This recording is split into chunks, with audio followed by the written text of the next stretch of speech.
ನಮ್ಮ ಮನೆಯ ಗ್ರೈಂಡರ್ ಬಗ್ಗೆ ವಿಡಿಯೋ ಮಾಡಿ ಅಂತ ಸುಮಾರು ಜನ ನನ್ನ ಹಿಂದಿನ ವಿಡಿಯೋದಲ್ಲಿ ಕಮೆಂಟ್ಸಲ್ಲಿ ಹಾಕಿದ್ದೀರಾ. ಹಾಗಾಗಿ ಇವತ್ತಿನ ವಿಡಿಯೋದಲ್ಲಿ ನಮ್ಮ ಮನೆಯ ಗ್ರೈಂಡರನ್ನು ತೋರಿಸ್ತಾ ಇದ್ದೇನೆ. ನಮ್ಮ ಊರಿನಲ್ಲಿ ಈ ಗ್ರೈಂಡರ್ ಸಾಮಾನ್ಯ, ಬಟ್ ಬೇರೆ ಕಡೆ ಇಲ್ಲ ಅಂತ ಅನಿಸ್ತದೆ. ಹಾಗಾಗಿ ವಿಡಿಯೋ ಮಾಡಿ ತೋರಿಸಿ ಅಂತ ಕೇಳಿದ್ದಾರೆ, ಬಹುಶಃ ನನಗೆ ಗೊತ್ತಿಲ್ಲ. ಸೊ ಇದು ಗ್ರೈಂಡರ್ ಈ ಥರ ಇರ್ತದೆ ನೋಡಿ. ಅದರಲ್ಲಿ ರುಬ್ಬುವ ಕಲ್ಲು ಇರ್ತದೆ, ಅದಕ್ಕೆ ಒಂದು ಮಿಷಿನ್ ಕೂಡ ಇರ್ತದೆ.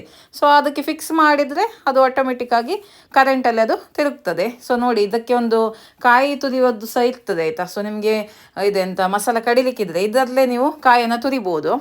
ನಾವು ಇದನ್ನು ಉಪಯೋಗಿಸೋದಿಲ್ಲ ಕಾಯಿ ತುರಿಲಿಕ್ಕೆ. ಇದನ್ನು ಉಪಯೋಗಿಸೋದು ಹೇಗೆ ಅಂದರೆ, ಫಸ್ಟಿಗೆ ಇದು ಕಲ್ಲನ್ನೆಲ್ಲ ಕ್ಲೀನ್ ಮಾಡಬೇಕು. ಒಮ್ಮೆ ನೀರಿನಲ್ಲಿ ತೊಳೆದು ಕ್ಲೀನ್ ಮಾಡಿ ಇಟ್ಟು ಮತ್ತೆ ಮಸಾಲೆನ ಹಾಕಿ ಕಡೆದ್ರೆ ಆಯಿತು. ಕಡೆದಂದರೆ ಸ್ವಿಚ್ ಆನ್ ಮಾಡಿದರೆ ಆಟೋಮೆಟಿಕ್ ಆಗಿ ಅದು ತಿರುಗುತ್ತದೆ. ಓಕೆ, ಮತ್ತು ಇದು ನಾವು ಮೇಲೆದದು ಯೂಸ್ ಮಾಡೋದಿಲ್ಲ ಆಯಿತಾ, ಕಾಯಿ ತುರಿಯೋದು.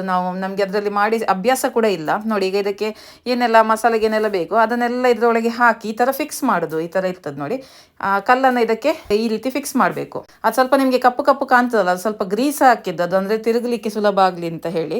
ಮತ್ತು ಇದು ಗ್ರೈಂಡರ್ಗೆ 14 ವರ್ಷ ಮೇಲೇನೆ ಆಗಿದೆ, ತುಂಬ ಹಳೆಯ ಗ್ರೈಂಡರ್ ಇದು. ಇದು ಇಲ್ಲೇ ಲೋಕಲ್ ಶಾಪಿನಿಂದ ತಂದದ್ದು. ಬಟ್ ನೀವು ಮಂಗಳೂರಿನವರಾದರೆ ನನಗೆ ಗೊತ್ತಿರುವ ಮಟ್ಟಿಗೆ ಫೀಲ್ಡ್ ಸ್ಟಾರಲ್ಲಿ ಸಿಗ್ತದೆ. ಫೀಲ್ಡ್ ಸ್ಟಾರ್ ಇದ್ದು ವಿಡಿಯೋ ನಾನು ನನ್ನ ವ್ಲಾಗ್ ಚಾನಲಲ್ಲಿ ಹಾಕಿದ್ದೇನೆ.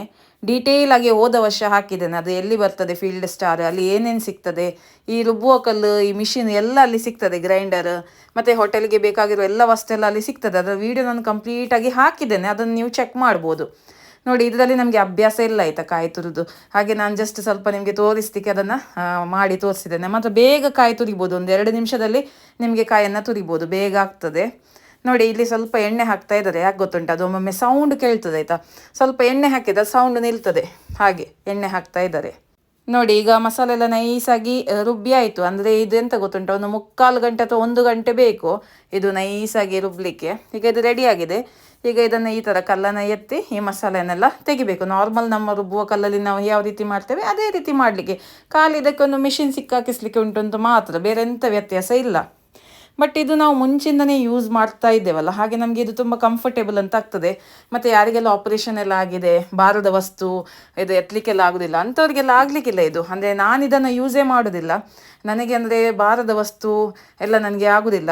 ಹಾಗಾಗಿ ನನ್ನ ಅತ್ತೆಯವರೇ ಇದನ್ನು ಯೂಸ್ ಮಾಡ್ತಾರೆ, ನಾನು ಇದನ್ನು ಯೂಸ್ ಮಾಡಲಿಕ್ಕೆ ಹೋಗೋದಿಲ್ಲ. ಈಗೆಲ್ಲ ಅದು ಟಿಲ್ಟಿಂಗ್ ಗ್ರೈಂಡರ್ ಎಲ್ಲ ಬಂದಿದೆ ಅಲ್ಲ, ಹಾಗಾಗಿ ಅದನ್ನೇ ಯೂಸ್ ಮಾಡ್ತಾರೆ, ನನಗೆ ಆಗೋದಿಲ್ಲ. ಸೊ ಅತ್ತೆಯವರಿಗೆ ಅಂದರೆ ಎಂತ ಗೊತ್ತುಂಟು, ಅವ್ರು ಮುಂಚಿಂದ ಇದನ್ನೇ ಯೂಸ್ ಮಾಡೋದು. ಹಾಗಾಗಿ ಅವರಿಗೆ ಇದರಲ್ಲೇ ಮಾಡಿ ಅಭ್ಯಾಸ. ಅವ್ರಿಗೆ ಇದೇ ಬೇಕು, ಇದು ಮಸಾಲೆ ಎಲ್ಲ ರುಬ್ಬಲಿಕ್ಕೆ ಇದೇ ಬೇಕು ಗ್ರೈಂಡರ್ಗೆ. ಬೇರೆ ಇದರಲ್ಲಿ ರುಬ್ಬಿದರೆ ಅವರಿಗೆ ಅದು ಇಷ್ಟ ಆಗೋದಿಲ್ಲ. ಇದರಲ್ಲಿ ರುಬ್ಬಿದ ಅಡುಗೆನೇ ಮಾಡಬೇಕು ಅಂತ ಅವರಿಗೊಂದು ಆಸೆ. ಆ ರೀತಿ ನೋಡಿ, ಈ ಥರ ಮಸಾಲನ ತೆಗಿಲಿಕ್ಕೆ.